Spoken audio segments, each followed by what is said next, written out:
নমস্কার, শুভ সন্ধ্যা। শাশ্বতী সিনহা টক্সে আপনাদের সবাইকে স্বাগত। আপনারা শুনছেন হুমায়ুন আহমেদের দেয়াল। আজ পঞ্চদশ অধ্যায়। এই অধ্যায়ের নাম নভেম্বরের 4 তারিখ। শুরু করি। নভেম্বরের 4 তারিখ সকাল 7টা। চায়ের কাপ হাতে বঙ্গভবনে নিজের ঘর থেকে বারান্দায় এসেছেন প্রেসিডেন্ট খন্দকার মোস্তাক। তাকে দেখে মনে হচ্ছে তিনি কোনো রাজনৈতিক সমাবেশে বক্তৃতা দিতে যাচ্ছেন। মাথায় নেহেরু টুপি, কাঁধে চাদর, এক হাতে পাইপ। তিনি বঙ্গবন্ধুর মতো পাইপ টানতেন, একই তামাক এরিন মোর ব্যবহার করতেন। বারান্দায় তার সেক্রেটারি কুমিল্লা বার্ড খ্যাত মাহবুবুল আলম চাষি চিন্তিত মুখে হাঁটাহাঁটি করছিলেন। মোস্তাক তার দিকে তাকিয়ে বললেন, সুপ্রভাত। মাহবুবুল আলম চাষি বললেন, জি স্যার, সুপ্রভাত।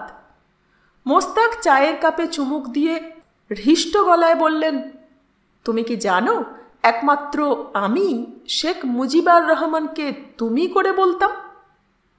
জানতাম না স্যার। হঠাৎ এই প্রসঙ্গ কেন? তোমাকে এতদিন আপনি করে বলছি, আজ থেকে তুমি করে বলবো। অবশ্যই বলবেন। আপনাকে আনন্দিত মনে হচ্ছে, কারণটা কি বলবেন? কারণ হচ্ছে আমি নিজ বাড়িতে ফিরে যাব, শান্তি মতো ঘুমাবো, গা টেপার জন্যে লোক রাখবো, সে আমাকে ঘোড়ার মতো দলাই মলাই করবে। খালেদ মোশাররফকে বলবো, বাবারে আমি বৃদ্ধ লোক, এক পা কবরে দিয়ে রেখেছি, আমাকে ছেড়ে দাও, তোমরা দেশ চালাও, আমার দোয়া থাকলো। চাষি বললেন, আপনার নিজের ইচ্ছায় কিছু হবে এরকম মনে হচ্ছে না, তারপরেও চেষ্টা করে দেখতে পারেন। আমি খালেদ ছোকরার কাছে বিদায়ী প্রেসিডেন্ট হিসাবে একটা জিনিস চাইব, দিবে কি না কে জানে। স্যার, কি চাইবেন? একটা ট্যাঙ্ক চাইব। ট্যাঙ্কে করে মসজিদে জুম্মার নামাজ আদায় করতে যাব, মাঝে মাঝে নিউ মার্কেট কাঁচা বাজারে যাব পাবদা মাছ কিনতে। চাষি বললেন, চরম দুঃসময়েও আপনার রসবোধ দেখে ভালো লাগলো। খন্দকার মোস্তাক বললেন, এখন চরম দুঃসময়? চাষি বললেন, অবশ্যই, কখন কি ঘটবে কিছুই বলা যাচ্ছে না। Winter of discontent. Winter of discontent আবার কি? একটা উপন্যাসের নাম স্যার। ও আচ্ছা, তুমি তো আবার অতিরিক্ত জ্ঞানী, মেজরদের মতো ইন্টারমিডিয়েট পাস নয়। ভালো কথা, তোমাকে একটা উপদেশ দিয়ে যাই, কাজে লাগবে। উপদেশটা হলো, মূর্খদের সঙ্গে কখনো তর্ক করতে যাবে না। চাষি বললেন, কেন তর্কে যাব না? খন্দকার মোস্তাক বললেন, কারণ হলো মূর্খরা তোমাকে তাদের পর্যায়ে নামিয়ে নিয়ে এসে তর্কে হারিয়ে দিবে। এখন বুঝেছ? চাষি বললেন, ভেরি ইন্টারেস্টিং। সকাল 11টা। খন্দকার মোস্তাক নিজের অফিসে বসে আছেন, সঙ্গে আছেন ওসমানী। এই সময় ঝড়ের মতো ঘরে ঢুকলেন খালেদ মোশাররফ, কর্নেল সাফায়েত জামিল এবং 4 জন সশস্ত্র সৈন্য। খালেদের হাতে কোনো অস্ত্র নেই, তবে কর্নেল সাফায়েত জামিলের হাতে ভোলা sub machine gun. Safayet Jamil প্রেসিডেন্টের দিকে অস্ত্র তাক করে বললেন, আপনি খুনি, আপনার সারা শরীর রক্তে মাখা। 4 নেতাকে আপনি ঠান্ডা মাথায় খুন করেছেন, আমিও আপনাকে ঠান্ডা মাথায় খুন করব, ইউ ওল্ড র্যাট। ওসমানী প্রেসিডেন্টকে আড়াল করে খালেদ মোশাররফকে বললেন, খালেদ, তুমি ব্যবস্থা নাও, আর রক্তপাত না, প্লিজ। খালেদ বললেন, আমি নিজেও রক্তপাত চাচ্ছি না। খালেদের ইশারায় সাফায়েত জামিল অস্ত্র নামিয়ে বললেন, আপনারা খবর পেয়েছেন কি না আমি জানি না, সেনাপ্রধান জেনারেল জিয়া মেজর রউফের কাছে পদত্যাগপত্র জমা দিয়ে পেনশন চেয়েছেন। কাগজপত্র আমার সঙ্গে আছে। প্রেসিডেন্ট হিসাবে আপনি পদত্যাগপত্র গ্রহণ করুন এবং খালেদ মোশাররফ বীর উত্তমকে সেনাপ্রধান করার ব্যবস্থা করুন। এতক্ষণ প্রেসিডেন্টের মুখ রক্তশূন্য ছিল, এখন কিছুটা রক্ত ফিরে এলো। তিনি বললেন, হুট করে কাউকে সেনাপ্রধান ঘোষণা করা যায় না। মন্ত্রিসভায় ২৬ জন মন্ত্রী আছে, তাদের অনুমোদন লাগবে। সাফায়েত জামিল আবার অস্ত্র ত্যাগ করতেই খন্দকার মোস্তাক বিড়বিড় করে বললেন, মন্ত্রিসভার অনুমোদন একটা ফর্মালিটি ছাড়া কিছু না। খালেদ মোশাররফের সেনাপ্রধান হতে আমি কোনো বাধা দেখি না। মুক্তিযুদ্ধের একজন মহাবীর বাংলাদেশের সেনাপ্রধান, ভাবতেই ভালো লাগছে। মন্ত্রী পরিষদের সভায় ব্রিগেডিয়ার খালেদ মোশাররফকে মেজর জেনারেল পদে উন্নীত করা হলো এবং তাকে সেনাপ্রধানের দায়িত্ব দেওয়া হলো। তার কাঁধে জেনারেলের ব্যাজ পরিয়ে দিলেন এয়ার মার্শাল তোয়েব এবং অ্যাডমিরাল M.H. খান। এই দিনে দুটি বিশেষ ঘটনাও ঘটে। ইন্ডিয়ান অ্যাম্বাসির military attache brigadier Vohra Khaled মোশাররফের সঙ্গে সৌজন্য সাক্ষাতে আসেন। তিনি গিফট র্যাপে মোড়া উপহারের একটি প্যাকেটও নিয়ে আসেন। ব্রিগেডিয়ার ভোরার শুভেচ্ছা উপহারের ব্যাখ্যা করা হলো অন্যভাবে। খালেদ মোশাররফের অভ্যুত্থান একটি ভারতীয় পরিকল্পনা। খালেদ মোশাররফের হাত ধরে ভারতীয় সেনাবাহিনী ঢুকল বলে। ব্রিগেডিয়ার ভোরার সৌজন্য সাক্ষাতের চেয়ে বড় ঘটনা হলো, ওই দিন বঙ্গবন্ধু শেখ মুজিবুর রহমান স্মরণে ঢাকা বিশ্ববিদ্যালয় থেকে একটি মিছিল বের হয়। মিছিল শেষ হয় ধানমন্ডি ৩২ নম্বর বাড়িতে। মিছিলের নেতৃত্ব দেন খালেদ মোশাররফের মা। খালেদ মোশাররফের এক বোন আমার মার বেগম আয়েশা ফয়েজ পরিচিত। তিনি প্রায়ই আমাদের বাবর রোডের বাসায় আসতেন। ওই মহিলার কারণেই হয়তোবা আমার মা মুজিব দিবস পালনের বিষয়টা জানতেন। তিনি তার ছেলেদের কিছু না জানিয়ে মিছিলে অংশগ্রহণ করেন। হয়তোবা তিনি ধারণা করেছিলেন ছেলেরা বিষয়টা পছন্দ করবে না। একটা বয়সের পর বাবা মা নিজ সন্তানদের ভয় পেতে শুরু করে। সম্ভবত মার তখন সেই বয়স চলছিল। ওই দিনের মিছিলটি ছিল খালেদ মোশাররফের মৃত্যুর ঘণ্টা। মিছিল দেখে লোকজন আঁতকে উঠল। তারা ধারণা করল খালেদ মোশাররফ ভারতের চর। দুর্ভাগ্যজনক হলেও সত্যি, দেশে তখন ভারত বিদ্বেষ সর্বোচ্চ পর্যায়ে। কারো মনেই নেই, মনে রাখার চেষ্টা নেই যে আমাদের স্বাধীনতার পেছনে হাজার হাজার ভারতীয় সৈনিকের জীবনদানের মতো ঘটনা ঘটেছে। দেশে ব্যাপক প্রচারণা চলতে লাগলো, লিফলেট বিলি হতে লাগলো, খালেদ মোশাররফের হাত ধরে বাকশাল ফিরে আসছে, ভারতীয় সেনাবাহিনী ফিরে আসছে, বাংলাদেশ হতে যাচ্ছে ভারতের এক করদ রাজ্য। রাত 11টা। সেনা প্রধানের ফ্ল্যাগ কার অবন্তীদের বাড়ির সামনে দাঁড়ানো। গাড়ির আগে ও পেছনে সেনা প্রধানের নিরাপত্তায় নিয়োজিত সশস্ত্র সৈন্যদের দুটি মিলিটারি পিকআপ। দরজা খুলল অবন্তী। অবাক হয়ে বলল, চাচা আপনি? খালেদ মোশাররফ বললেন, আমার রাজকন্যা মা, কেমন আছো? আমি ভালো আছি চাচা। দাদাজান আপনাকে নিয়ে খুব দুশ্চিন্তা করছিলেন। আপনি ভালো আছেন তো? হ্যাঁ, আমি যে এখন বাংলাদেশ সেনাবাহিনীর প্রধান, এই খবর কি জানো? না তো। রেডিওতে এখনো খবর যায় নাই, কাল ভোরে চলে যাবে। খুব ঝামেলায় ছিলাম বলে তোমার মাছের দাওয়াতে আসতে পারিনি। মাছ কি ফ্রিজে কিছু তোলা আছে? আছে। তাহলে মাছ গরম করতে বলো। আমি দুপুর থেকে কিছু খাইনি। তোমার দাদাজান কি ঘুমোচ্ছেন? হ্যাঁ, তার শরীর খারাপ, জ্বর এসেছে। ঘুম ভাঙাবো? ডেকে তুলি? না, উনার বয়সী মানুষের কাঁচা ঘুম ভাঙলে সমস্যা। বাকি রাত আর ঘুম হবে না। আমি নিজে প্রচণ্ড ঝামেলায় আছি, তারপরেও তোমার কাছে ছুটে এসেছি কেন, কারণটা শোনো। তোমাকে নিয়ে একটা দুঃস্বপ্ন দেখেছি, ভয়াবহ দুঃস্বপ্ন। অবন্তী বলল, আমি মারা গেছি এরকম?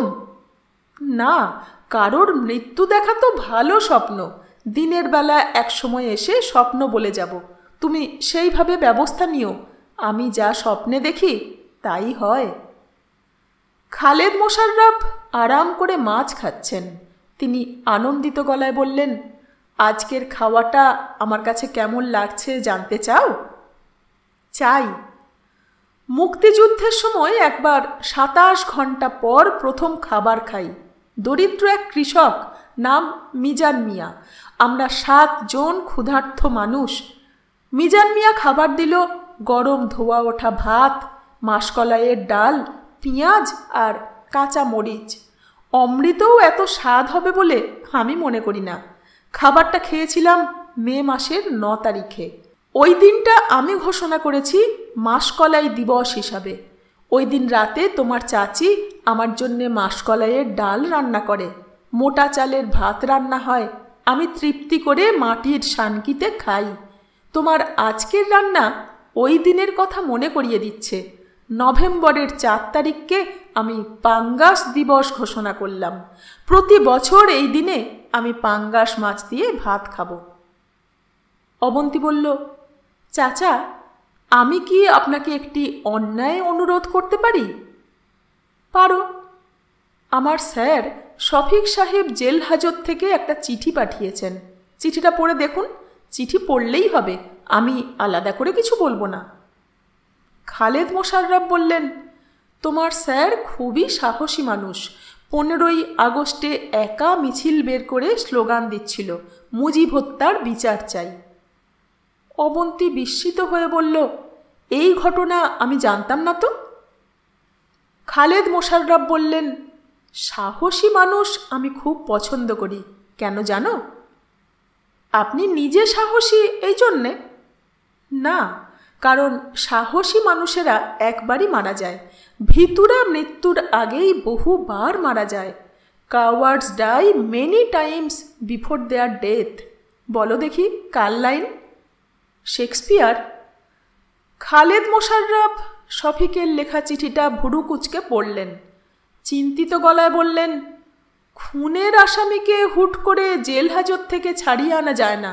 মা, তোমাকে বুঝতে হবে যে দেশে আইন কানুন আছে। অবন্তী বলল, আইন কানুন থাকলে জেলখানার ভেতর 4 নেতাকে খুন করা হয় কিভাবে? খালেদ মোশাররফ বললেন, তাও তো ঠিক, দেশে আইন কানুন ছিল না, তবে এখন হবে। প্রেসিডেন্ট মোস্তাক তার কাঙ্ক্ষিত দেশত্যাগ করেছেন। বিচারপতি সায়েমের কাছে দায়িত্ব দিয়ে আগামসি লেনের বাড়ির দিকে রওনা হয়েছেন। শেষ হয়েছে তার 80 দিনের শাসন। তিনি ক্ষমতায় বসেছিলেন ভোরবেলায়, ক্ষমতা থেকে বিদায় নিলেন 5 তারিখ মধ্যরাতে। জেল হাজতে শফিক কম্বলের ওপর কুকুর কুণ্ডলী অবস্থায় ঘুমোচ্ছিল। হঠাৎ তার ঘুম ভেঙে গেল। সে আতঙ্কে অস্থির হয়ে চেঁচাতে লাগলো, আবার পাগলা ঘন্টি বাজে, আবার পাগলা ঘন্টি। সবাই তাকে বোঝানোর চেষ্টা করল, পাগলা ঘন্টি বাজছে না, হয়তো কোনো দুঃস্বপ্ন দেখেছে। শফিক বলল, ঘন্টা বাজছে, আমি পরিষ্কার শুনেছি, এখনো ঘন্টা বাজছে, ঢং ঢং ঢং। শফিক হাঁপাচ্ছে, তার কপাল বেয়ে ঘাম ঝরছে। শফিক তখনও জানে না খালেদ মোশাররফ তার মুক্তির ব্যবস্থা করেছেন। তিনি রমনা থানাকে কঠিন নির্দেশ দিয়েছেন, শফিক নামের মানুষটা যদি নির্দোষ হয় তাকে যেন অতি দ্রুত মুক্ত করার ব্যবস্থা করা হয়। খালেদ মোশাররফ তখনও জানেন না তার নিজের সময় ফুরিয়ে এসেছে। ক্ষমতার দাবা খেলায় তিনি হেরে গেছেন। উঠে এসেছেন জিয়াউর রহমান। নিয়তি তার উপর প্রসন্ন ছিল, নাকি তিনি নিয়তি নিয়ন্ত্রণ করেছেন তা পরিষ্কার না। জিয়াউর রহমান খবর পাঠালেন তার ঘনিষ্ঠ বন্ধু ও সহযোদ্ধা কর্নেল তাহেরকে। তিনি ব্যাকুল হয়ে জানালেন, বন্ধু, আমাকে উদ্ধার করো। কর্নেল তাহের বন্ধুর আহ্বানে সাড়া দিলেন। জিয়ার মুক্তির বিষয় ত্বরান্বিত হল, কারণ সাধারণ সৈনিকেরা ছিলেন তার পক্ষে। তারা শুরু করলেন সিপাহী বিপ্লব। তারা ক্যান্টনমেন্ট কাঁপিয়ে তুললেন স্লোগানে, সিপাহী সিপাহী ভাই ভাই, হাবিলদারের উপর অফিসার নাই। অফিসাররা সিপাহীদের হাতে মারা পড়তে লাগলেন।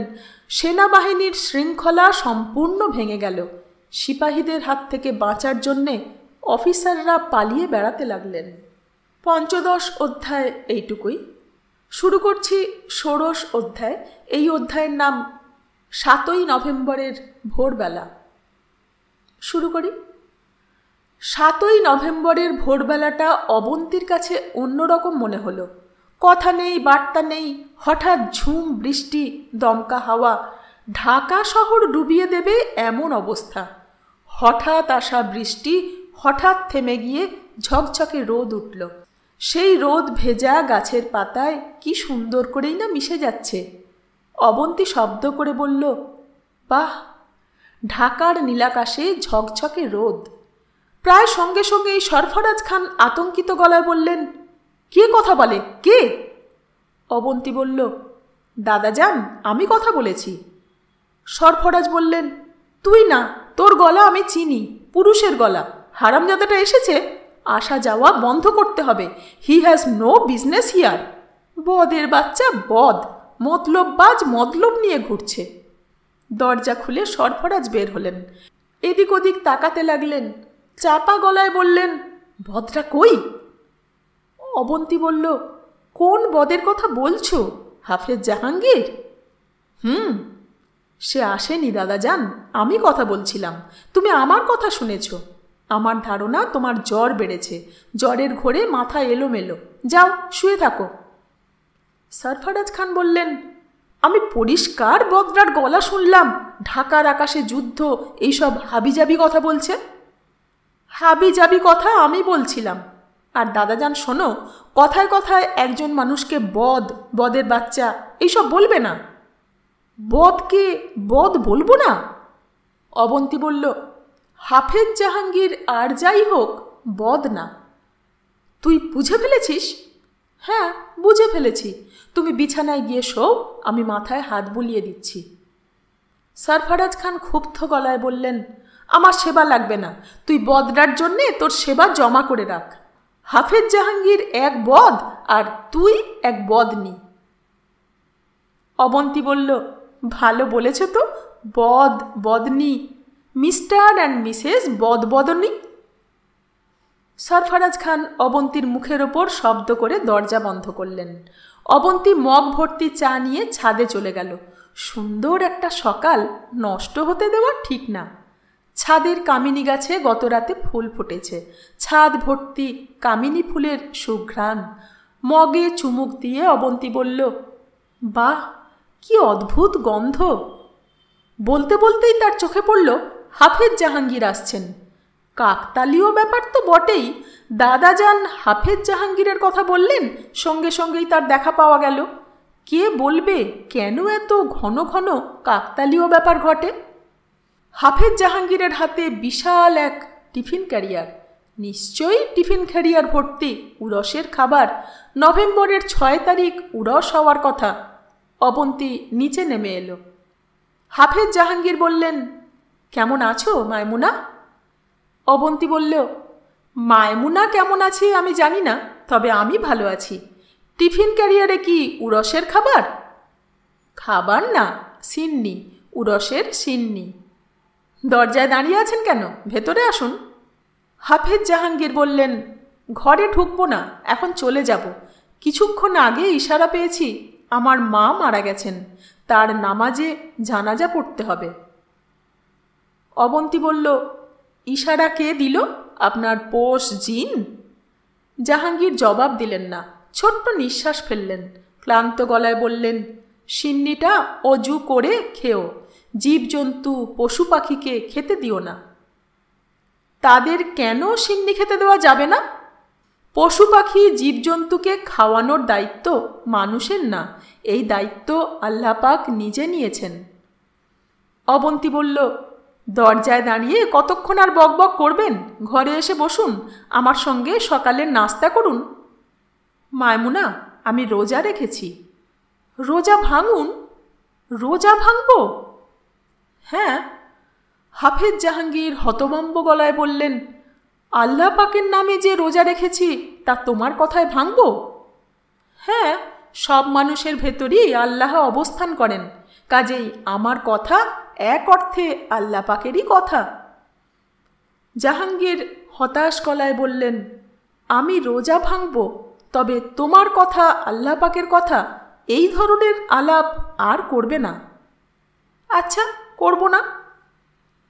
সরফরাজ খান ঘুম ভেঙে এক অদ্ভুত দৃশ্য দেখলেন। হাফেজ জাহাঙ্গীর নাস্তা খাচ্ছেন, তার প্লেটে লুচি তুলে দিচ্ছে অবন্তী। তিনি বদরার গলা ঠিকই শুনেছেন। অবন্তী কি কোনো মতলব পাকাচ্ছে? হাফেজ জাহাঙ্গীর সরফরাজ খানের দিকে তাকিয়ে বললেন, নাস্তা খাচ্ছি এই জন্যে সালাম দিলাম না। খাওয়া খাদ্য গ্রহণ করা হলো ইবাদত। ইবাদতের সময় মানুষকে সালাম দেওয়া যায় না। সরফরাজ খান খড়খড়ে গলায় বললেন, কি জন্যে এসেছ? উরসের সিন্নি নিয়ে এসেছি। উরসের সিন্নি নিয়ে বিদায় হয়ে যাও। জি আচ্ছা। সরফরাজ খান বললেন, জি আচ্ছা না, নাস্তা শেষ করেই বিদায়। জি আচ্ছা। অবন্তী তার দাদাজানকে সম্পূর্ণ অগ্রাহ্য করে হাফেজ জাহাঙ্গীরকে বলল, আপনি নাস্তা শেষ করে আমার সঙ্গে ছাদে যাবেন। ছাদে আমরা চা খাবো, তারপর যাবেন। হাফেজ জাহাঙ্গীর যখন লুচি খাচ্ছেন তখন আরেকটি কাকতালীয় ব্যাপার ঘটছে। লুচি পাচ্ছে শফিক, তার প্লেটে লুচি তুলে দিচ্ছেন রমনা থানার ওসি শামসুদ্দিন পাটোয়ারি। ওসি সাহেব তাকে জেল হাজত থেকে নিয়ে এসেছেন। ওসি সাহেব বললেন, আপনার জন্যে সুসংবাদ আছে, চা খেয়ে বাসায় চলে যান, আপনার বিরুদ্ধে কোনো চার্জ নেই। শফিক অবাক হয়ে তাকিয়ে আছে। তার মন বলছে ওসি সাহেব তার সঙ্গে তামাশা করছেন। চা, সিগারেট, মুক্তি সবই পুলিশের তামাশার অংশ। পুলিশ মিলিটারি সাধারণ মানুষ না, তাদের তামাশা সাধারণ মানুষের মতো না। শফিক নিশ্চিত চায়ে চুমুক দেওয়ার পরপরই তাকে নিয়ে যাওয়া হবে গুদাম ঘরের মতো কোনো ঘরে, সেখানে মার শুরু হবে। মারের প্রস্তুতি শফিক নিয়ে রেখেছে। আলিম ডাকাতের দেওয়া 2টি ট্যাবলেট তার বুক পকেটে। চা খেতে খেতে এক ফাঁকে ট্যাবলেট 2টি খেয়ে ফেলতে হবে। মার শুরু হলে দমে দমে বলতে হবে, হুয়াল হায়ুল কায়ুম। আল্লাহ পাকের এই পবিত্র নাম পড়ার ফলে মারের কারণে কোনো ব্যথা বোধ হবে না। শামসুদ্দিন পাটোয়ারি বললেন, আপনি চা খাচ্ছেন না, সিগারেটও খাচ্ছেন না, ব্যাপার কি? শফিক বলল, ভয় লাগছে স্যার। শামসুদ্দিন বললেন, আমাকে বলা হয়েছে আপনি অতি সাহসী একজন মানুষ, আর আপনি ভয় পাচ্ছেন? পাচ্ছি স্যার। আপনাকে সাহসী মানুষ কে বলেছে জানতে চান? জি না, চাই না। আশ্চর্য ব্যাপার, জানতে চাইছেন না কেন? আপনাকে সাহসী মানুষ বলেছেন সেনা প্রধান খালেদ মোশাররফ। তিনি ভুল কথা বলার মানুষ না, উনার কারণেই তড়িঘড়ি করে আপনাকে ছেড়ে দেওয়া হচ্ছে, বুঝেছেন? জি স্যার। আপনি তো ঢাকাতেই থাকবেন? শফিক বলল, জি না স্যার, গ্রামে মায়ের কাছে চলে যাব, আর আসবো না। ঢাকা শহর আমার মতো অভাজনের জন্যে না। শামসুদ্দিন বললেন, অভাজন মানে কি? শফিক বলল, অভাজন হল আমজনতা। প্রাক্তন প্রেসিডেন্ট খন্দকার মোস্তাক তার আগাম সিলেনের ছাদে পাটি পেতে বসে আছেন। তাকে সকালের নাস্তা দেওয়া হয়েছে, এখানেও লুচি, লুচির সঙ্গে নেহারি। তিনি নাস্তা খাওয়া শুরু করেননি। পাশে রাখা ফিলিপস ট্রানজিস্টার রেডিওতে সকালের খবর শুনছেন। তবে তার দৃষ্টি চিলেকোঠার দরজার দিকে। তার মনে হচ্ছে দরজার ওপাশে কে যেন দাঁড়িয়ে পাইপ টানছে। তিনি তামাকের গন্ধও পাচ্ছেন, পরিচিত গন্ধ, এরেন মোর। খন্দকার মোস্তাক বললেন, কে ওখানে, কে? ভারী গলায় কেউ একজন বলল, আমি। এই গলার স্বর খন্দকার মোস্তাকের অতি পরিচিত। তার শরীর হিম হয়ে গেল, বুকে ব্যথা শুরু হলো। ইদানিং তার এই সমস্যা হচ্ছে। তিনি মৃত মানুষদের আশপাশে দেখতে পাচ্ছেন, তাদের সঙ্গে কথাবার্তাও বলছেন। মনে হয় তিনি দ্রুত মস্তিষ্ক বিকৃতির দিকে যাচ্ছেন। গত রাতে ঘুমাবার সময় দেখলেন হামিদ তার বিছানার এক কোণায় বসে আছে। হামিদ লঞ্চ ডুবিতে 5 বছর আগে মারা গেছে। হামিদের কাজ ছিল তার গা হাত পা টিপে দেওয়া। মৃত একজন মানুষকে তার বিছানার পাশে বসে থাকতে দেখে মোস্তাক সাহেবের বুকে ধাক্কার মতো লাগলো। তার হাঁপানির টান উঠে গেল। হামিদ বলল, স্যারের শরীর কেমন? মোস্তাক বললেন, ভালো। শরীর টিপার লোক কি রাখছেন? না।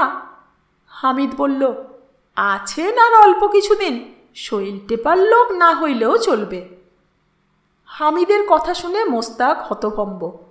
অল্প কিছুদিন আছেন এর মানে কি? তিনি এখন সব কিছু থেকে অবসর নেওয়া একজন মানুষ। মারামারি কাটাকাটির মধ্যে তার থাকার কিছু নেই। তিনি চেষ্টায় আছেন কানাডায় তার ভাগ্নির কাছে চলে যেতে। দেশ গোল্লায় যাওয়া শুরু করেছে, গোল্লায় যাক। তিনি কানাডার মন্ট্রিলে থাকবেন তার ভাগ্নির কাছে। সেখানে বাড়ির ব্যাকইয়ার্ডে নাকি হরিণ আসে, হাত থেকে খাবার খায়। তিনি সেখানে হরিণকে খাবার খাওয়াবেন। খুব যখন ঠান্ডা পড়বে তখন ফায়ার প্লেসের সামনে বসে আগুন তাপাবেন। লাল পানি খাওয়ার অভ্যাস তার নেই, তবে শীতের দেশে খাওয়া যেতে পারে। কথায় আছে জাসমিন দেশে জদাচার। খুব ঠান্ডা পড়লে লাল পানির বোতল নিয়ে ফায়ার প্লেসের সামনে বসলে কার কি বলার থাকবে? আর যাই হোক, ছোকরা মেজাররা তাকিয়ে থাকবে না। খালেদ মোশাররফ কফির মগ হাতে বসে আছেন। সিপাহী বিদ্রোহের কথা তাকে জানানো হয়েছে। অবস্থা যে ভয়াবহ এই খবরও দেওয়া হয়েছে। সাধারণ সৈনিকদের হইচই এবং স্লোগান শোনা যাচ্ছে। শুধু স্লোগান দিয়েই তারা চুপ করে থাকছে না, কিছুক্ষণ পর পর আকাশে গুলি বর্ষণ করছে। তাদের স্লোগান হলো, সিপাহী সিপাহী ভাই ভাই, অফিসারদের রক্ত চাই। খালেদ মোশাররফ অফিস মেসে বসে আছেন। তাকে খুব চিন্তিত মনে হচ্ছে। তবে তার দীর্ঘদিনের সাথী রংপুর ক্যান্টনমেন্ট থেকে ছুটে আসা মেজর হুদা ও মেজর হায়দারকে আতঙ্কে অস্থির হতে দেখা গেল। তারা বারবার জীবনের নিরাপত্তা চেয়ে নানান জায়গায় টেলিফোন করতে লাগলেন। একটা পর্যায়ে খালেদ মোশাররফ বললেন, নতজানু হয়ে জীবন ভিক্ষা করে নিজেদের ছোট না করে মৃত্যুর জন্যই প্রস্তুত হওয়া ভালো। খালেদ মোশাররফ সিগারেট ধরিয়ে তার স্ত্রী সালমাকে টেলিফোন করে এই মুহূর্তে ঢাকা ছেড়ে গ্রামের দিকে চলে যেতে বললেন। সালমা বললেন, তোমাকে একা ছেড়ে যাব? মোশাররফ বললেন, হ্যাঁ, আমার 3 মেয়েকে টেলিফোন দাও, এদের গলার শব্দ শুনি, কে জানে হয়তো আর শুনবো না। সালমা আর্তধ্বনি বের করলেন, এইসব কি বলছো? খালেদ মোশাররফ বললেন, আমার 3 রাজকন্যাকে দাও। তিনি তার কন্যাকে বললেন, তোমাদের মধুর হাসি ভালোবাসি ভালোবাসি। মেয়েদের সঙ্গে এটি তার পুরনো খেলা। বাবার গলা শুনে 3 মেয়েই খিলখিল করে হাসছে। এরপর তিনি টেলিফোন করলেন সরফরাজ খানকে। তাদের মধ্যে কি কথা হলো জানা গেল না, তবে সরফরাজ খান তৎক্ষণাৎ গাড়ি নিয়ে বের হলেন। কোথায় গেলেন কেউ জানে না। তিনি আর ফিরে এলেন না। তার বেবি অস্টিন গাড়ি ক্যান্টনমেন্টের বাইরে পড়ে থাকতে দেখা গেল। 7ই নভেম্বর খালেদ মোশাররফকে হত্যা করা হয়। বিপ্লবের নামে অফিসার হত্যার ব্যাপারটা সাধারণ সৈনিকেরা করত। খালেদ মোশাররফের ব্যাপারে এই দায়িত্ব 2জন অফিসার পালন করেন। তারা হলেন ক্যাপ্টেন আসাদ ও ক্যাপ্টেন জালিল। মজার ব্যাপার হলো, এই 2জনকেই খালেদ মোশাররফ অত্যন্ত পছন্দ করতেন। কে ফোর্সের অধীনে এই 2জন খালেদ মোশাররফের সঙ্গে মুক্তিযুদ্ধে অংশ নিয়েছেন। এদের মধ্যে ক্যাপ্টেন আসাদকে তিনি জীবনের ঝুঁকি নিয়ে শত্রুর হাত থেকে উদ্ধার করেছিলেন। অসীম সাহসী মুক্তিযোদ্ধা বীর উত্তম খালেদ মোশাররফের মৃতদেহ ক্যান্টনমেন্টের রাস্তায় খেজুর গাছের নিচে অপমানে ও অবহেলায় পড়ে আছে। রাস্তার একটা কুকুর অবাক হয়ে মৃতদেহের দিকে তাকিয়ে আছে। কালা পাহাড়ও অবাক হয়ে শফিককে দেখছে। সে আনন্দ সামলাতে পারছে না। শফিক বসে আছে মোল্লার চায়ের দোকানের সামনের বাঁশের বেঞ্চে। কালাপাহাড় কিছুক্ষণ পর পর শফিককে চক্কর দিচ্ছে। প্রতিবারই চক্কর শেষ করে সে শফিককে দেখছে। শফিক বলল, কিরে, আমাকে দেখে খুশি হয়েছিস? কালাপাহাড় ঘোঁত জাতীয় শব্দ করল। শফিক বলল, বিরাট ঝামেলায় পড়ে গিয়েছিলাম, উদ্ধারের আশা ছিল না। খালেদ মোশাররফ সাহেবের দয়ায় উদ্ধার পেয়েছি। শোন কালাপাহাড়, আমি যতদিন বেঁচে থাকব খালেদ সাহেবের গুণগান করব, তুইও করবি? কালাপাহাড় আবারও ঘোঁত শব্দ করল। শফিক বলল, এই কদিন খাওয়া দাওয়ার খুব কষ্ট হয়েছে, আর হবে না। মাকে যখন দেখতে যাব তোকেও নিয়ে যাব, ঠিক আছে? কালাপাহাড় জবাব দিল না, শুধু মাথা নাড়ল। শফিক বলল, খালেদ মোশাররফ সাহেব আমার যে উপকার করেছেন তা আমি কোনো দিন ভুলব না। যেদিন ভুলব সেদিন থেকে আমি কুকুরের বাচ্চা। কর্নেল তাহের তার অনুগত সৈন্যবাহিনীর সাহায্যে জেনারেল জিয়াকে মুক্ত করে সিপাহী বিপ্লবের সূচনা করেন। সিপাহীরা গগনবিদারী স্লোগান দিতে শুরু করল, জেনারেল জিয়া জিন্দাবাদ। কর্নেল তাহেরকে জড়িয়ে ধরে আবেগমথিত কণ্ঠে জিয়া বললেন, বন্ধু, তোমার এই উপকার আমি কোনো দিনই ভুলব না। জেনারেল জিয়া কর্নেল তাহেরের উপকার মনে রেখেছিলেন কিনা তা আমরা জানি না, তবে তিনি যে কর্নেল তাহেরকে ফাঁসির দড়িতে ঝুলিয়েছিলেন তা আমরা জানি। দুঃখিনী বাংলাদেশের প্রদীপ সম সন্তানেরা একে একে নিভে যেতে শুরু করল। রাত 1টা। অবন্তী ছাদে বসে আছে। খালেদ মোশাররফের মৃত্যু সংবাদ সে কিছুক্ষণ আগে পেয়েছে। অনেক ঝামেলা করে সে এই খবর পেয়েছে কর্নেল তাহেরের কাছ থেকে।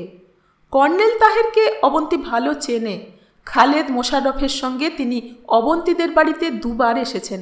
দেশ পরিচালনায় তার চিন্তাভাবনা অবন্তীকে আগ্রহ নিয়ে বলেছেন। অবন্তী কাঁদতে কাঁদতে বলল, তাহের চাচা, উনি কি বীরের মতো মারা গেছেন?